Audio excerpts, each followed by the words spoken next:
নমস্কার বন্ধুরা, কেমন আছো তোমরা? আশা করি এই গরমে সবাই সুস্থ আছো এবং ভালো আছো। দেখো, এই কুন্দফুল গাছটি কি সুন্দর একটি গাছ। পাতাগুলো ঘন সবুজ, ডালপালায় ভর্তি। গাছটির বয়স প্রায় 2 বছর।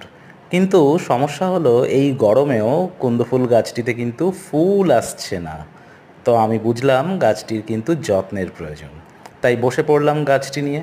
প্রথমেই গাছটির গোড়ার মাটি ভালো করে কিন্তু খুঁড়িয়ে নিলাম এবং পুরনো মাটিগুলোকে গাছের গোড়া থেকে সরিয়ে ফেললাম। এইবারে এই মাটিতে আমাকে প্রয়োগ করতে হবে খাবার। দেখো কতটা শিকড়ও কেটে উঠে এসেছে। অসুবিধে নেই, এতে কিন্তু গাছের কোনো ক্ষতি হবে না। দেখো, এটি হলো গোবর সার।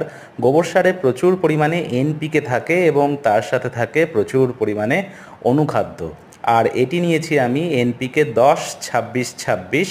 এতে পটাশিয়াম থাকে 26%, যা কিন্তু গাছে ফুল আনতে সাহায্য করে। তো গোবর সারের সাথে 50 থেকে 60টি এনপিকের দানা ভালো করে মিশিয়ে নিতে হবে তোমাদের। এই মিশ্রণটিকেই কিন্তু আমি এইবারে গাছের গোড়ায় প্রয়োগ করব। গাছের গোড়ায় প্রয়োগ করে তোমাদের কিন্তু মোটামুটি দিন 20 ওয়েট করতে হবে রেজাল্ট পাবার জন্যে। তো আমার মেশানো কমপ্লিট। এইবারে আমি গাছের গোড়ায় কিন্তু ভালো করে এই মিশ্রণটিকে চেপে চেপে দিয়ে দেব।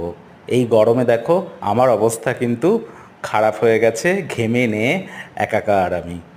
তো যাই হোক, গাছের জন্য এইটুকু কষ্ট তো করতেই হবে। ফাইনালি জল দিয়ে আমার কাজ আমি কমপ্লিট করলাম। ভিডিওটি কেমন লাগলো? ভালো লাগলে একটি লাইক করে কমেন্ট করো।